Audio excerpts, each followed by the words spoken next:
So.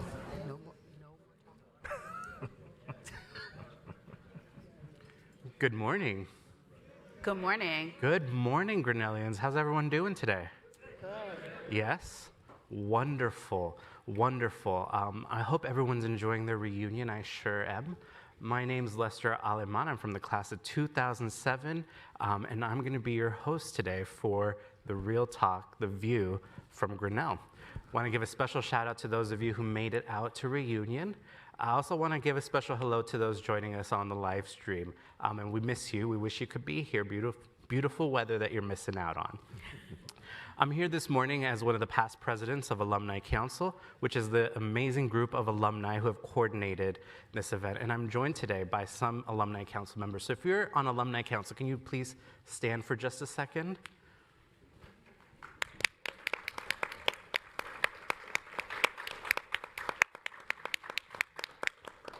And so some of you might be wondering, what is Alumni Council? Who are these people who are doing this? We're a group of 26 Grinnell alumni, ranging from all generations, who work to support purposeful, lifelong relationships among Grinnell alumni and between the alumni and college communities. It's a mouthful, which is why I need cue cards.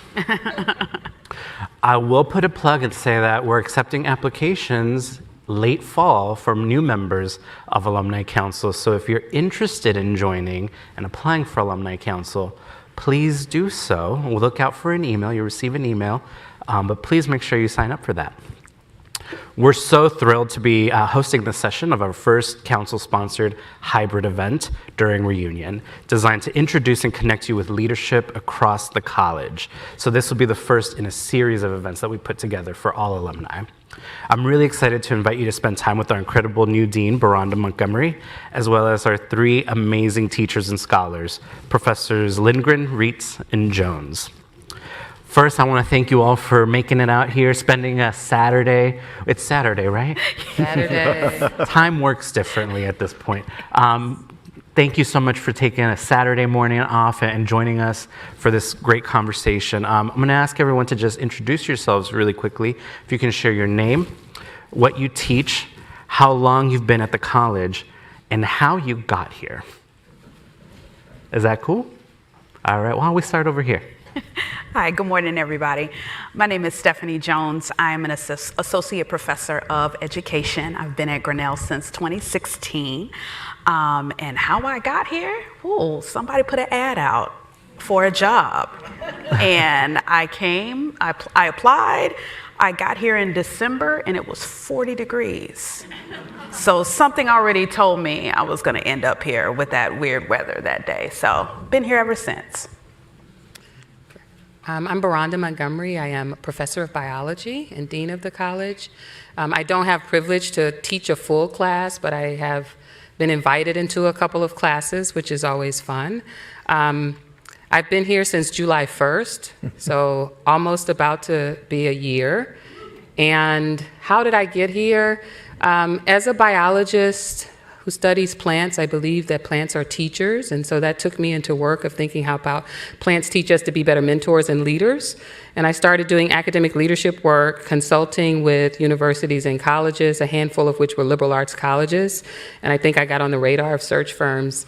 And it all aligned as I was empty nesting that Grinnell came aware of me, and I wasn't really planning to move, but empty nesting changes your mind about some things, and so the values of Grinnell align with the values that I have, and so I thought it was worth a try to come and see if I can make some contributions.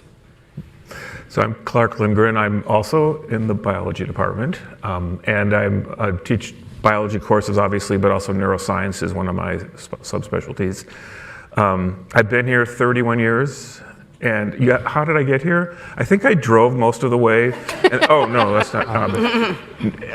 When I saw the job ad in the back of Science, I didn't even know what Grinnell was. I hadn't heard of it before. But I, of course, times being what they are, I applied for the job. And there were several other jobs that I ended up getting to choose between. And it was a pretty clear choice to me. And one of the things that stuck out at me was that I thought Grinnell really undersold themselves. compared to most of the other places I went to. They were like, we're the greatest at everything. And Grinnell, I was like, you guys are way better than you're saying you are. You really have a lot going here. So that ultimately made me feel like it was a pretty easy decision. Hello, I'm Henry Morisada Rietz. I'm also an alum. So I first came to Grinnell in the fall of '85. I grew up in Hawaii, and first generation college student, so came to Grinnell sight unseen.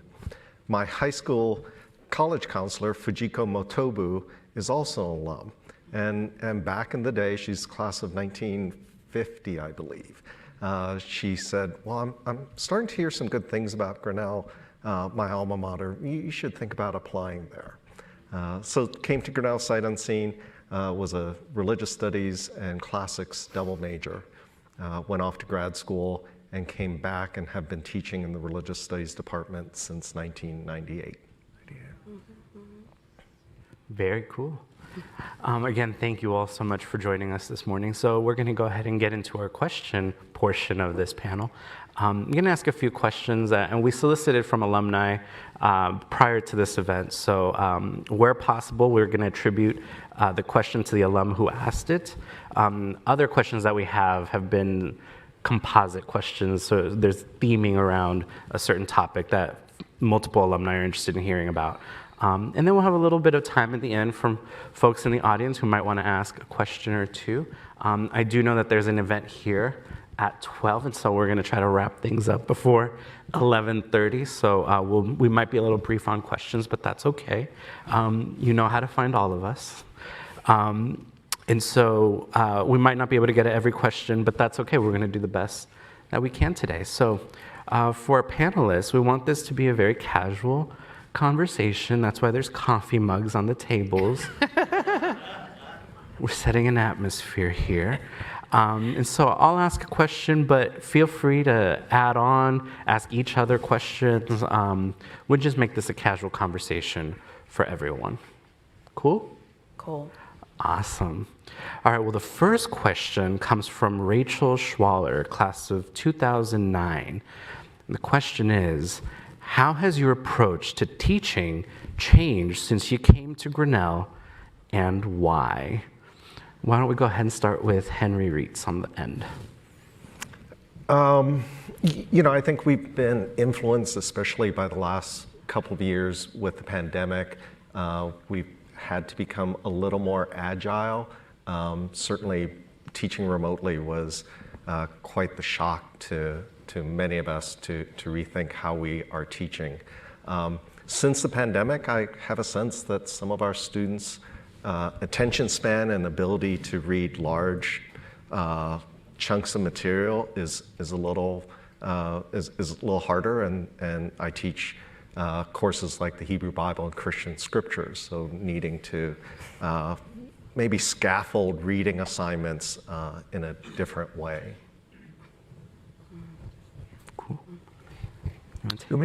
So I'll answer it a little differently. I still haven't figured out how to adjust to the post-pandemic stuff. That's really a whole other level of difficulty. But since I came to Grinnell, I would say my teaching has become more and more student-driven. So student initiative. So they decide what they want to learn. They decide how they want to learn it. And in retrospect, it's a no-brainer, right? I mean, in our lives, we enjoy learning about things that we decide we want to learn about, as opposed to what somebody else tells us we should learn about. And so in teaching, it works the same way. And just to give you one example, in the biology department, our curriculum now, very different from what it was when I came, but our first course in biology is called biological inquiry. And students divide up into small sections, and really the course is about them doing research. And so after learning some techniques and how to do it, they actually design their own questions. They come up with their own questions, and then working in a group, they try to answer those questions. And I feel like the course has always been successful when students start describing what they're doing as, I want to know something. Like, this is my project. Yeah, I want to work extra hard, not because I'm trying to get a good grade or trying to please you, but because I really want to know how this is going to work out. I have this question, I have sort of a vested interest in it, and hence, they put a lot of work into it. And it's also scary to start doing that as a teacher because you're not in control quite as much, and all kinds of things can come at you from left field. But once you've been doing it, like we've been doing that for quite a while now in biology, it's hard to go back because it's a much more exciting way of doing it. I think for me, the biggest change post, we're still in the pandemic, so post once we came back from campus, is that I looked at my syllabus and I realized that the tenor of my syllabus, especially attendance policy, was very punitive. That I would give them a certain amount of points for, showing up in class, participating in class, so on and so forth, things that we're all used to. And I realized that that's probably gonna have to change because of the environment that we're in. And what I did is that I wiped that policy out. And I think I was concerned, like, are they gonna show up if there's no policy? Basically what I'm asking is there enough fear here for you to wanna come here every time the class is supposed to meet? So I had an honest discussion with them and I said, if you start to miss class, it's going to increase the level of support rather than me taking points off of your grade. And what that means is that, okay, now we have to sit and talk. You have to come to office hours with me. I may get academic affairs involved. Because there may be things that you need and you are not able to articulate to me at that point. And I let it ride from there. And I rarely had the problem that I thought I was gonna have with students just being like, oh, she's chill, I don't have to go. Rather than I'm too scared to tell someone what's happening with me and that I need to miss class. So changing the tenor of that helped for me. I have not been teaching regularly for 5 years as an administrator, but I do know that the work that I do with faculty and supporting faculty and department chairs is a different kind of support. And one of the things that I have tried to do over the past 5 years is to ensure that every activity that we have an expectation that they meet, that there's a strong level of support, that there's strong mentoring, that there's strong pathways for doing developmental work to be prepared to do that. So I think that everything we expect people to do, there should be pathways of support. So we should not push anyone into a deep end of a pool without ensuring that they at least have access to swimming lessons before. Very cool. I appreciate your 2 answers. Well, I appreciate all the answers, but these 2 specifically, because I think one of the characteristics that makes a true Grinnellian is that we want to be here, right? And being here means that we want to show up for each other and show up to class. I love that. All right, well, this next question is, what is new in your division or at the college in terms of academics? So why don't we go ahead and start with the dean? Yes. And then we'll go So down the row. I think the biggest thing that is new in academic affairs is that the faculty overwhelmingly voted to support and the board endorsed the creation of a new department, the African Diaspora Studies Department. So really excited about that. And I know many of you in the room have given. We also have a endowed chair that is funded to the level that we're ready to launch a search in the fall. We're still accepting donations because the level of donations give more support. Also in academic affairs, just 2 days ago, we announced the hiring of a new athletic director. So Holly Ropke, who was at Grinnell some time ago, will be coming back to Grinnell as the new athletic director. So those are 2 big things that are new in academic affairs. Finally, beginning in the fall, we will have, students at Grinnell will have the opportunity to have a concentration in educational studies. Most people didn't know that we were just a program that offered teacher licensure, and then you could take as many education classes as you wanted across the campus. But the majority of our students were not necessarily interested in wanting to get a license here at Grinnell. They just took a whole bunch of classes with our department. And they graduated with not much to, Lester being an example of that, like you didn't graduate with anything other than what was on your transcript. So we finally got that pushed through to where the majority of students who want to be a concentrator in educational studies can do that. And I love that since it's being recorded, this is going to be retroactive, right? So You're going to update my degree. I'm going to should defer. clarify that. I'm going to defer to the dean. Right, Dean? Yeah. Okay. We'll talk offline. Okay. I think that was a yes. Okay, so let the minutes You should show. ask Clark what it means when I say we'll talk offline.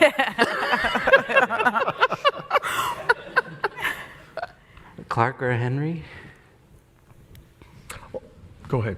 I'll share two things, and some of you are experiencing this for the first time, but we're living into the HSSC in marvelous ways. For some of you, I think it's your first time to be on campus. For those virtually, please come back to campus and visit the HSSC. The teaching spaces that we have makes it so much more agile to have discussions and have different activities in classes. One of the things that reunion weekend folks don't see is that throughout the whole semester, students are inhabiting the space on the weekends, in the evenings, during the day, and it really has become a vibrant part of the community.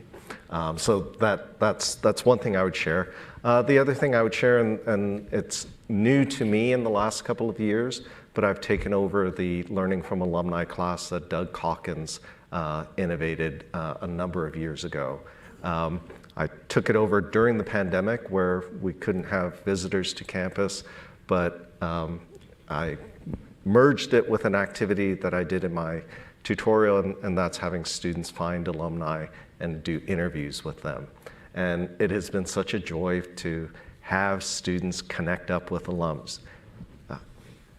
I think our alums are our greatest endowment. I'm not in the administration, so maybe I No, can say that. that's I agree. But you all are tremendous resources, and it's so great to have students be really intimidated about connecting with an alum, and then after the first or second interview, be like, oh my gosh, they are amazing. I never thought I would have something in common with folks who are older than my parents. And it really, that has really been a joy. Did you want to add? Part of my problem is I've been here so long, I don't know what's new and what's old. It's all new, but kind of along the lines of what Henry was saying, I think the Husk, and I probably didn't realize this when I first started this career, but the space makes such a difference. And so I'm going back to the new science building, the Noise Science Center, and one of our goals in creating that new space was to make it a place where students would want to be. They wouldn't just go there because that's where their class is or their lab is, but it has welcoming spaces that they can go and congregate at. And again, the Husk, I see that as even being more so that way. And that really makes a big difference. I find that students are not hanging out simply at their dorms or in the bars downtown or whatever, but they're actually wanting to be in the academic spaces. And then, of course, the discussion isn't always about academics, but a lot of times it is. So. And there's a coffee shop in the Husk, so good for fueling the mind. All right, so this next question is from Karen Setterstrom Newton from the class of 90. What keeps you up at night? And there's a spin on this too, don't worry, it's not all doom here. And what gives you joy and optimism right now? I'll let you noodle on that for a second. All right, I'll start since I ended the last one. But the thing that I worry about long term is I worry about the Grinnell's ability to keep hiring quality faculty. That's something I've noticed has changed a lot since I started here, and this is a nationwide problem that, especially since the pandemic, there just are fewer people for some crazy reason wanting to have this job that I think is a great job. So it's becoming more and more difficult for us to get the same applicant pool that we used to get, and still, good applicants. But that's kind of one of the things I do worry about long term. And it's not clear how bad this is going to be in the long term, but it doesn't help being in Iowa right now because there's, why would you pack up and move to Iowa if it's in a position where you might not be respected. There was one faculty member who was offered a position and turned it down precisely because of that. So that's my biggest fear. And then the other one was what gives me the greatest joy, I think.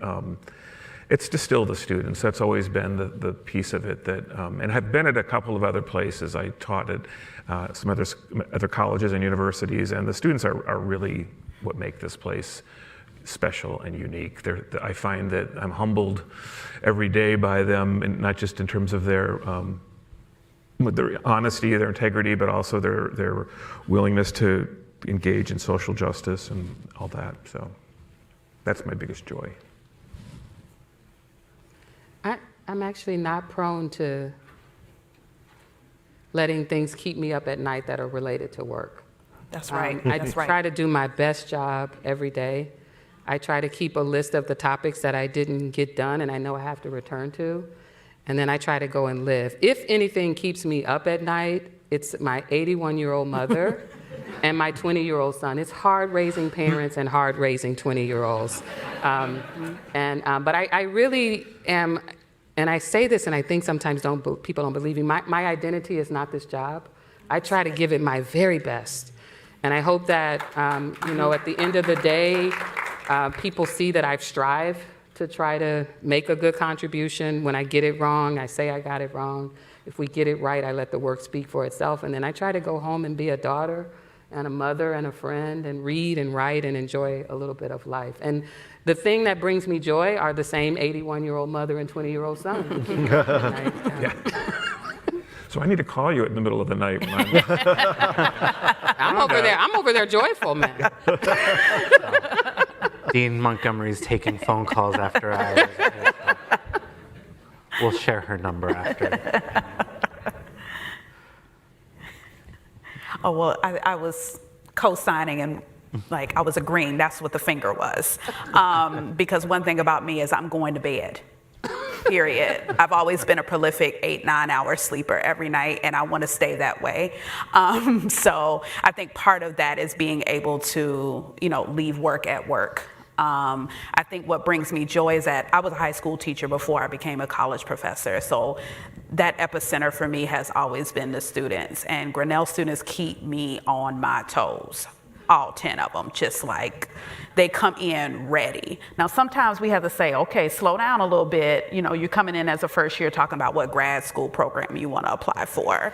And I'm like, hold on, we have to get you registered for an actual class here at Grinnell.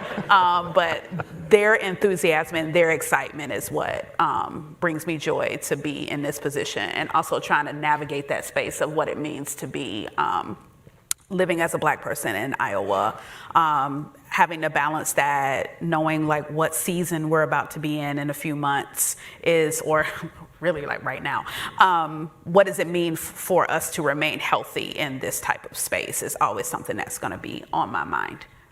Yeah. Henry, you want to add on to anything?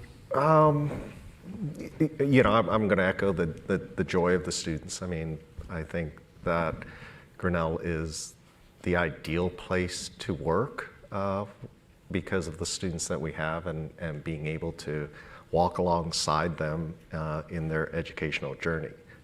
Clark talked a bit about inquiry-based learning in biology, and I think that is something that many of us are doing. And so spending part of the semester giving students tools, a toolkit to analyze and look at the world around them, and then turning them loose on projects that are their own, and starting to see the world in more complicated, different sort of ways that they then can make interventions in the world.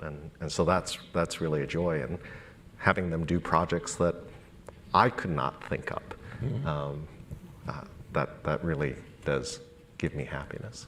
Cool. I'm checking in with everyone because I'm grading on class participation today. Class participation is 100% of the grade today. So just want to make sure that you're all participating. Okay, great. All right, so this next question is related to something you said earlier, Professor Jones. And the question comes from Carrie Frederick from the class of '66. how do you navigate the increasing awareness of mental health and well-being in tandem with the long-standing Grinnell tradition of academic rigor? I had to take a breath on that one. I have thoughts about academic rigor that I will not do today. But as a professor, as a tutorial professor right now, and just teaching college in 2023, you have to be aware of not only like what mental health is, but in what ways our students are experiencing this. I never imagined that I would ask a student or every student who comes into my class, what grade were you in 2020? Because it matters when that happened to them. The incoming students, or they're now rising second years, their COVID year was their 9th grade year of high school. So they missed definitely a couple of years of the beginning of their high school year. And students in this generation are much more open to divulging and naming what it is that they're experiencing. They will tell you that they have anxiety. They will tell you that they've had past history with eating disorders. They will tell you that they have been diagnosed with a lot of things. Some students are very open about talking about it. Some students are like, well, I just want to keep it to myself. But here are some of the things that I know work best for me in the classroom. And I have to openly want to know those things so that I can be a better professor for them. So being open, talking about it, and understanding that what I can do as a pedagogue in the classroom is to kind of have an on-ramp to certain things that I would like to happen. If I find that my students' attention spans are not where I would like them to be, or they're struggling to have class discussions, I use a strategy where here's how you would start. Here's how you would start to say, yes, I agree with you, but let me add this. Those are some of the things that they did not come into Grinnell with, right? But rather than penalizing them for not having it, or even falsely attributing it to an anxiety that they may have, let's say, here's how we start together, and we practice. And that's been super helpful with getting students to warm up and have community inside of the classroom. But they are dealing with a lot, things that we did not even have names for when I was growing up, and I'm not that much. I am older than them, but I'm not that much older than them. But they are ready to talk about it in a number of different ways. I think it's understanding that academic rigor is not an individual thing that's demonstrated course by course, exam by exam, or semester by semester. It's also understanding that academic rigor is not a what, which is how we deal with it now. It's like what you've learned, what you've progressed. Academic rigor should be a collective process that happens in community between professors, administrators, staff, and students. And we should be defining academic rigor as both a what and a how. Because if we only define it as a what, students can have great grades and have been damaged. And no one wants to send their child, their staff member, family member, or faculty member into a place where we only measure the what's, but the how dishonored them as a human being. And so for me, academic rigor is a collective process over time that is centered on not only what you learn and what you demonstrate, but how we got you there in an honorable way. And I think until we understand and prioritize both the what and how, we're doing ourselves and students a disservice to only look at academic rigor based on our rankings. Yep. Yeah, I second that. So my perspective on the mental health, Grinnell students have always struggled with mental health. That was true when I came in '92.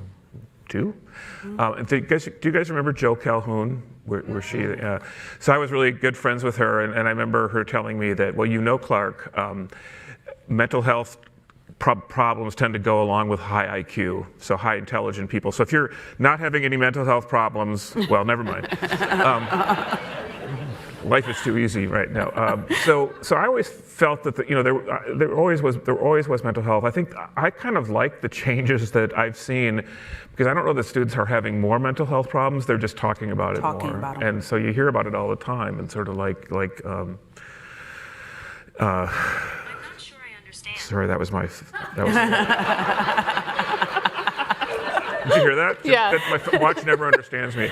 So kind of like what Stephanie was saying, I mean, you do find out more, and that used to bother me a lot more, because then there was a couple of cases back a long time ago when there were some suicides on campus, and one of them was a student I knew really well, and I just had no clue that there was anything going on. Of course, that's always sort of the standard line, but I feel in a way that's less likely to happen because they talk about it more, and the college has been so good at providing resources and making clear what those are to students. And so, I'm not a psychologist, but I can see when students are having trouble, and they often will just tell me now that when they didn't used to before, I just had to worry about them because they didn't look like they were doing well. And then what Beronda said about the rigor, I think that, again, in my experience, the rigor is not the problem. That's not what triggers mental health. That's often what students might say, oh, I'm working too hard, that's what's making it difficult for me. I think it's usually something deeper than that. And you can be very rigorous and vigorous too. You can be very rigorous and be perfectly happy, and it's all how you look at things. Like I tell students, they say, oh, I'm so nervous for my exam, I'm so anxious, I don't like that. And I say, well, have you ever been to Adventureland or some other amusement park, and you go on a ride and it makes you anxious, right? And so why is it okay and even desirable to be anxious when you're going on this dangerous, or not really, but this perceived danger? And it's all because of your perspective, because you think it's going to be fun, and you think it's a fun scariness. And so it's all really your perspective on things, and you can be very rigorous and still not be feeling bad about it. So I really do think it generally comes back to mental health difficulties, which comes back to the fact that we select very bright students, and so on average, that tends to go along with it. It's hard to add much more. Yeah. I do think that our support networks, I think, are really important across sort of academics and profs, but also the CLS and coaches, and as well as Shaw, the health center.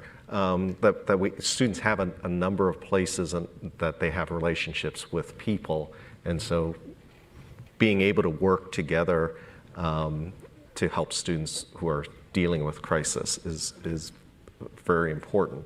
I think in terms of the rigor, we have to think about what students are learning, as opposed to just the sort of workload. Rigor isn't just workload, but we have to create spaces for students so that they're not just checking off boxes of, I got the reading done, now I can move on to my problem set, but encouraging them, creating spaces for them in classes and outside of classes to think about the material that they are learning, stopping from doing all sorts of work to take a walk and think about what it is that they are learning.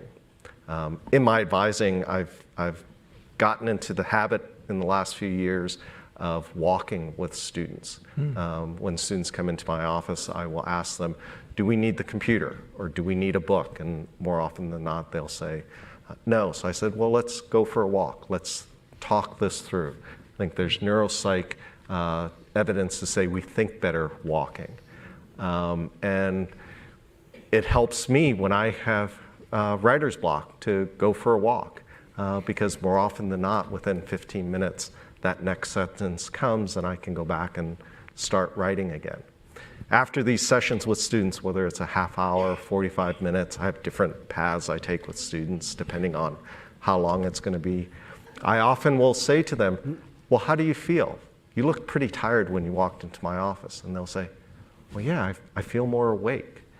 So I say, let's not go for the coffee. We've got water today. Take a walk when you are tired and need to get back to reading or doing whatever you need to do. So starting to practice and model some of those behaviors. Yeah, that's good. Thank you. I want to acknowledge too that somebody said we have great resources. We do. Mental health services has gotten better Yeah. over time. And it's okay for us to be honest with ourselves and say it was not good at one point. And because of the increase of awareness around these things, we have worked very hard to be better. There's always opportunity for us to be a better institution each and every day. So I just want to acknowledge that because I know many of us who were students here dealt with these things. And so I just want to acknowledge that, not minimize the fact that there was a resource there. We have to be better, and we are getting better every day. All right, so next question. I guess this could be a fun question, depending on who. I'll ask it. So several alums want to know, what is it like to live in a small, as if we don't know, what is it like to live in a small town in Iowa as a faculty member today? How does Grinnell's location impact recruiting and retention? And this is from the lens of recruiting and retaining faculty members. Yeah. So I will say that it's, I'm still answering that question for myself of what it's like to live in a small town. This is the smallest place I've ever lived, and I came here with the idea that, like every time else I've moved somewhere, I would have like a month or two to kind of just be around before anyone would notice. And first week I walked in somewhere and someone said, "It's the dean." And I said, okay, this is gonna be different. It's gonna be different. And so it's been both a challenge to live in a small town with high visibility as a Black woman with few other Black people in Grinnell. And also because I am the dean, it's not like I'm gonna go and just hang out with the Black women who are here, right? Because so that part has been a challenge. The charming part has been, my first day on the job, I hear someone coming up the steps, and then I hear my assistant say, "Well, let me see if the dean has time." And I said, "Yes, of course." And on my first day at the job, Joan from the Mayflower walked over from the Mayflower. She said, "I'm a little bit out of breath." I said, "Well, that's okay."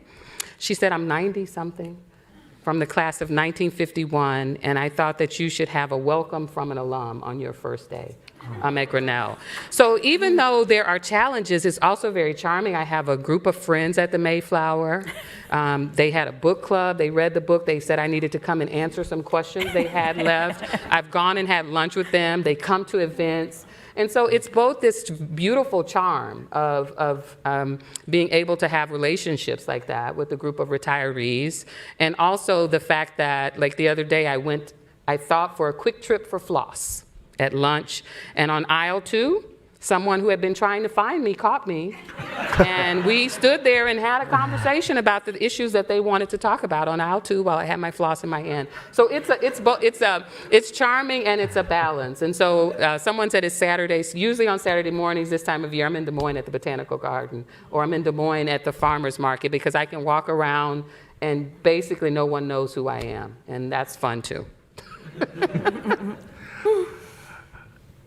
I think newer faculty have to have their own forms of mental health in order to sustain being here.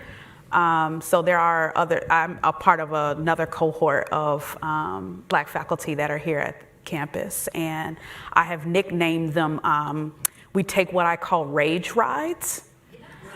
So we just pick a car and we just yell from here to Newton. And then when we get to Newton, there's a 2-door Walmart in Newton. The big Walmart is what we call it. So we can go to Newton and have our time and maybe get some, good Chinese food, and then we rage the way back about things, and that really helps. So it's not easy, but I don't think any of us came in here thinking that Grinnell would be a different place. I came from Atlanta to Grinnell. And so I know Grinnell will never be Atlanta, but I do know that Delta flies direct to Atlanta a few times a day. So for me, that's how I keep it real, I keep it healthy. I just know when to be here and when to not. 3 times a day. 3 times a day. So speaking of the anonymity thing, I remember this was maybe my second day at Grinnell, not my first day at Grinnell, and my wife and I we went to Walmart or something like that. We were coming home. I was only in Piedmont and Grinnell like 2 days. We drive in our driveway, and a Grinnell police car pulls in behind us, and because we had teenage kids at the time, and I'm thinking, oh man, what did they do, And I'm just sitting there looking in my rearview mirror, and the cop goes around to the back of his car and takes a plastic or paper bag out of the back trunk of the cruiser, and I'm thinking, what is it, like a hand of my kid or something like that? And he comes over and shows me, and it's 2 bats, and he goes, I understand you're the new biologist in town, and we found these, and we want to know, what to do with them, and I just said, put them back where you found them.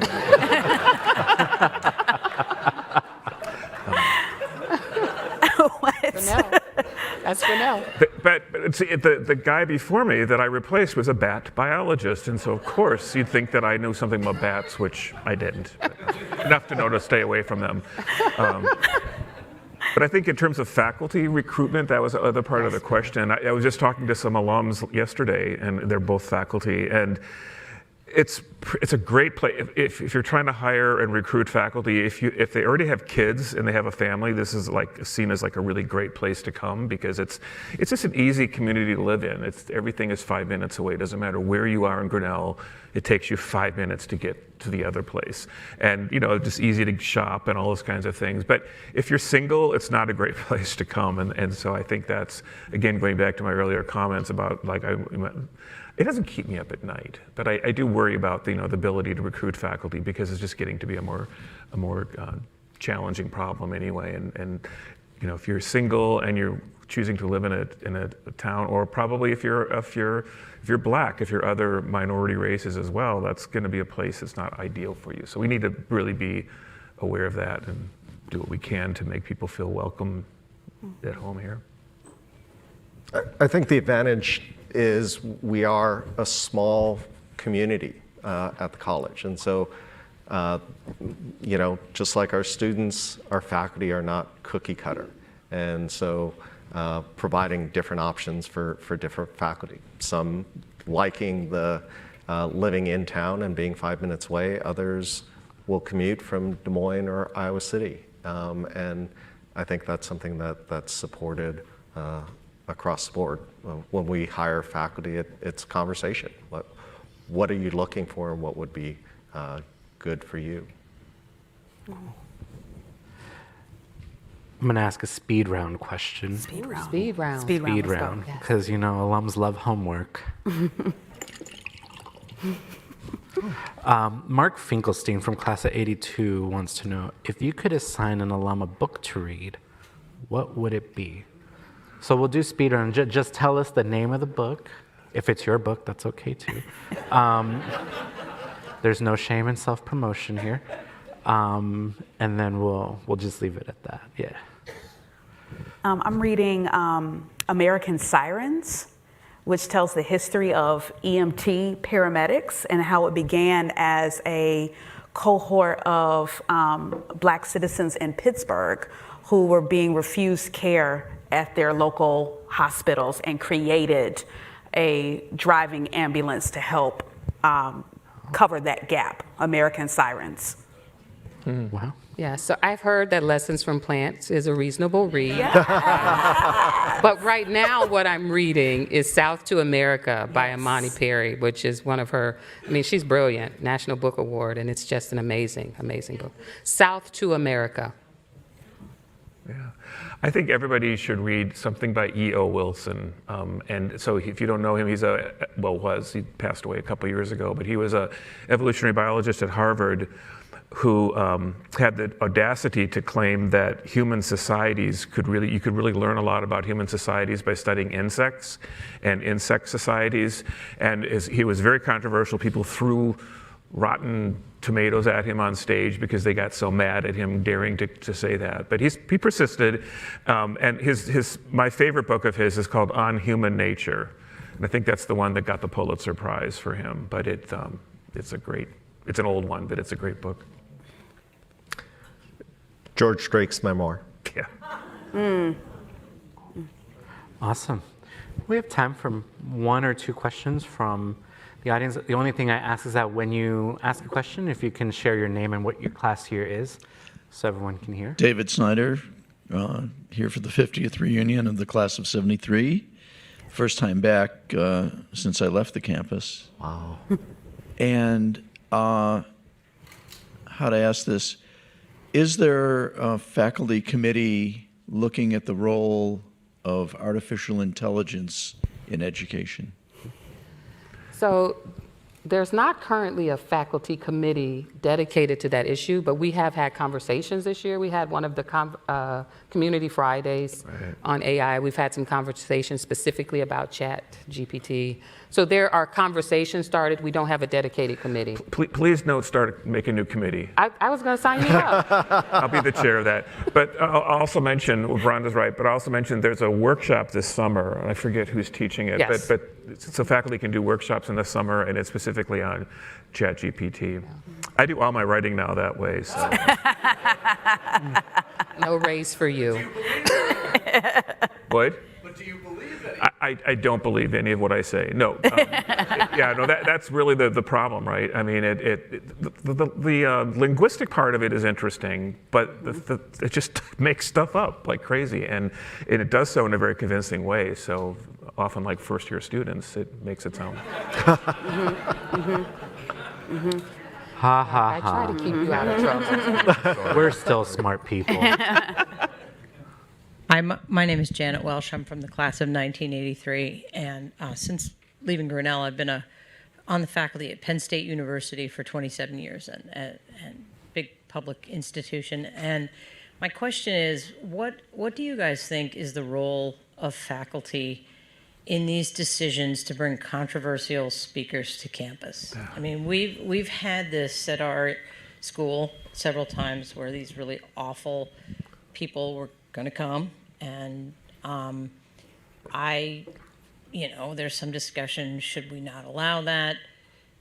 I kind of think we should, but then I feel like as a faculty member, what is my role to help students navigate these horrible people who are waiting for them out there, right, when they graduate? So what do you guys think?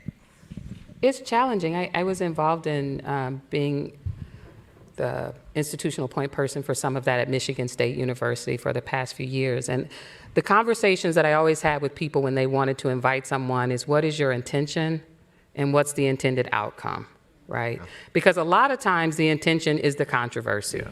And if the intention is the controversy, it's hard to get behind that. But if the intention is to bring forth topics for discussion, then the question becomes, what else do we need to put in place in addition to inviting this speaker? And so in cases where we allowed a controversial speaker, we had some forums for people to talk through issues related to that. Because particularly in this day and age, if you don't do that, they'll take it out on Twitter, social media, and other places. So I think it's about understanding the intention. And if there's some valuable intention, then how do we structure that in a way that it's not just a lightning rod for controversy, but provides spaces and places where we can actually engage. Yeah. I was going to say the same thing,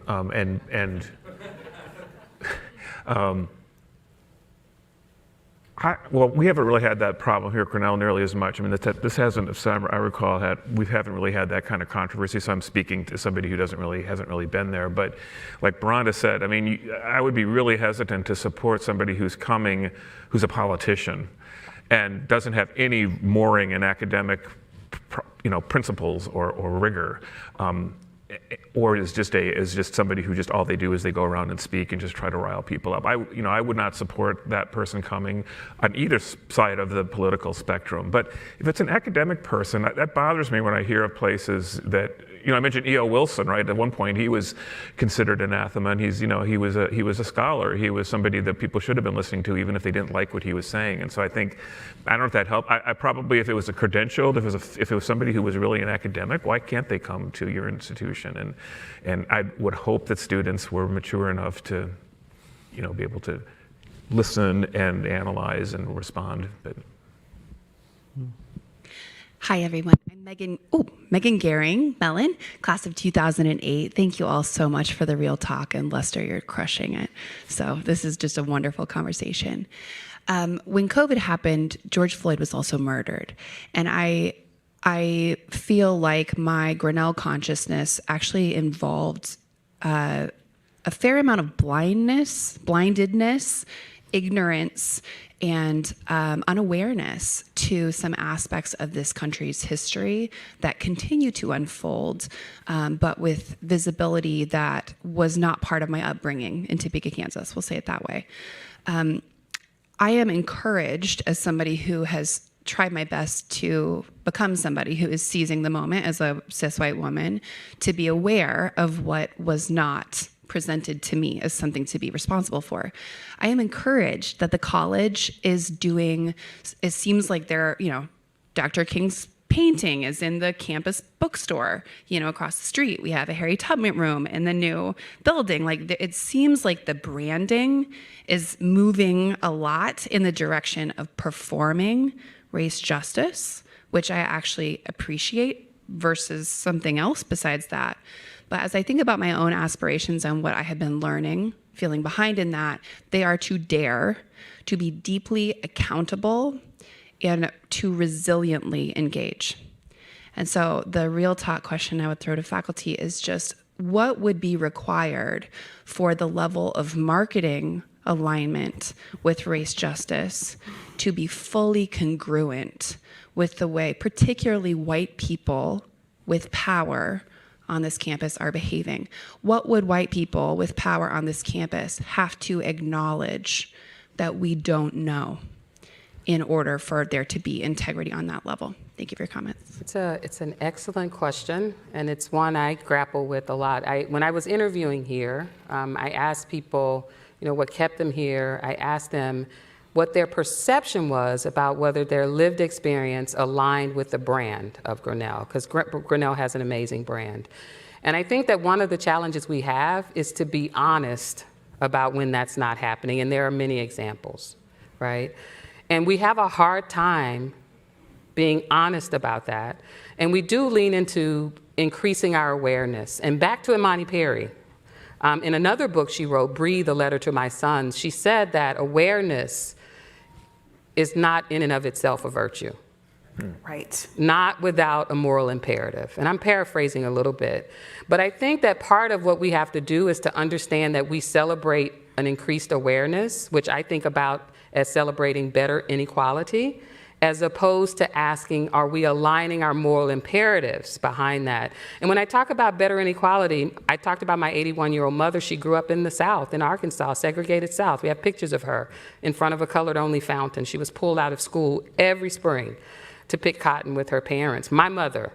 And so she tells us we have greater equality, and we do, but it's just a better version of inequality. Right?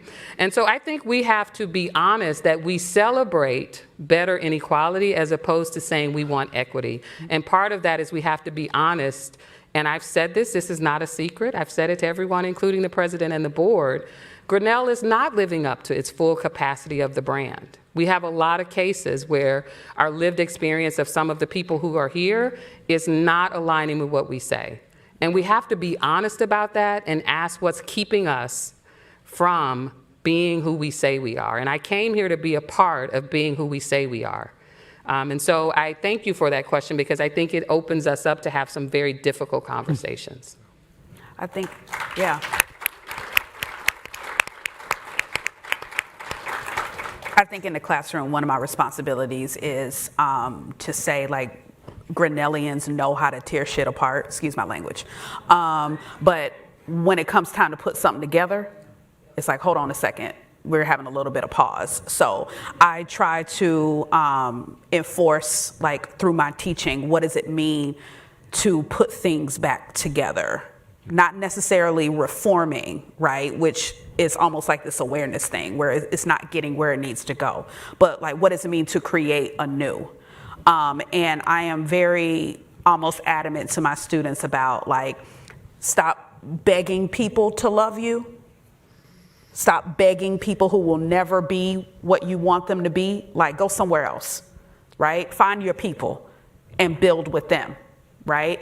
I am not that person that's like, hey, everybody, let's get together and figure things out. Like, because I'm at another level. I'm ready to do something else. And if I sit here with y'all and wait until you get ready, I'm going to be waiting for a long time. So I need to go ahead and go.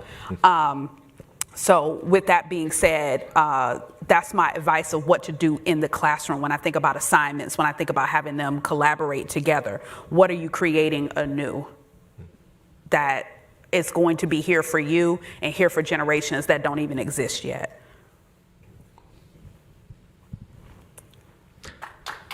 Yeah. One thing Beronda's been teaching me, I'm learning. Yeah. So we meet a lot. We meet pretty regularly because I'm chair of the faculty this year, and so I'm in her office not because I'm in trouble, but I'm in her office every.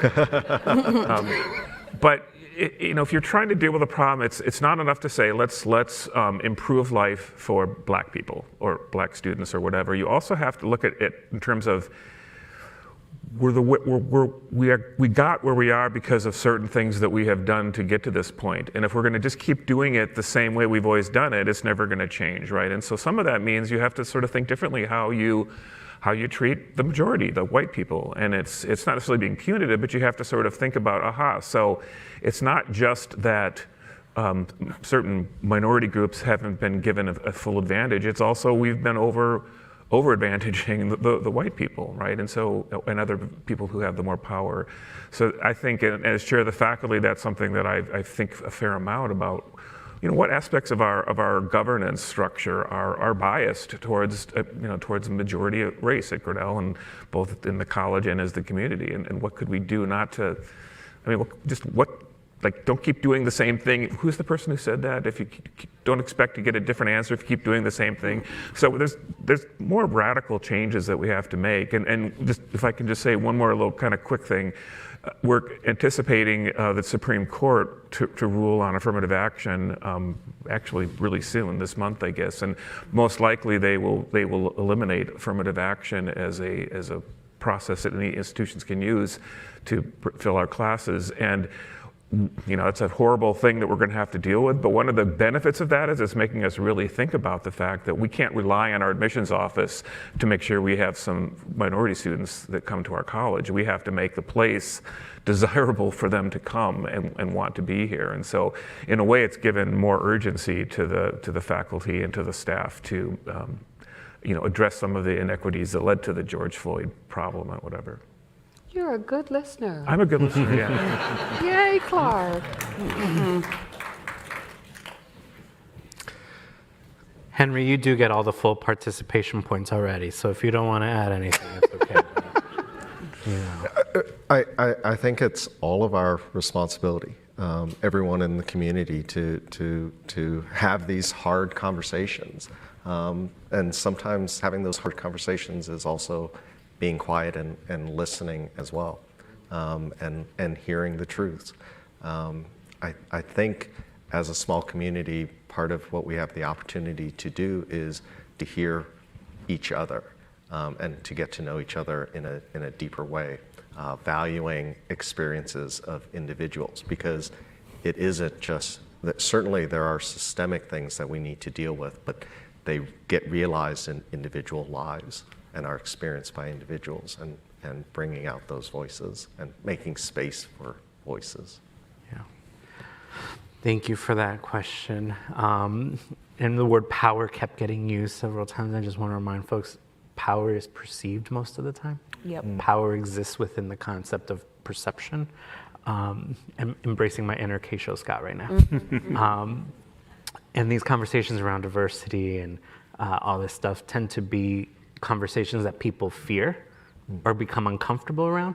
Well, we should start to reframe that as conversations around hope, because our country is shifting dramatically, and that's the real talk, is that America is changing, the demographics are shifting dramatically, and we want to stay relevant, and we want to be ahead of the curve and stay true to our origins as an institution that's always been sort of forward thinking. So I want to thank you, Dean Montgomery, and I want to thank the faculty who've joined us today for this wonderful panel. I'm so glad that we were able to spend this time together. I also want to thank Council for allowing me to moderate this. I'm a proud Grinnellian. I'm also a proud Posse alum. That's right. And so it's the gift that keeps on giving back. If you're interested in applying for Alumni Council, please look out for our mass communication that will go out in the fall. But if you want to know more about Council before then, check us out on the website. You know how to Google Grinnell College Alumni Council, but in case you need a web link, grinnell.edu/Alumni Council. So those of you who are here in the Harris Cinema, we're going to invite you to meet us back outside after this panel. We'll hang out for a bit and answer more questions. For those of you joining us on the live stream, thank you so much for joining us online. And we wish you could be here with us, but whatever it is you're doing, have a great weekend. And we're going to clear out the room for the Met Opera show. But for those of us here in town, let's keep having fun together in community, and I'll see you at all the other events. All right. Thank you so much for joining us. Thank you.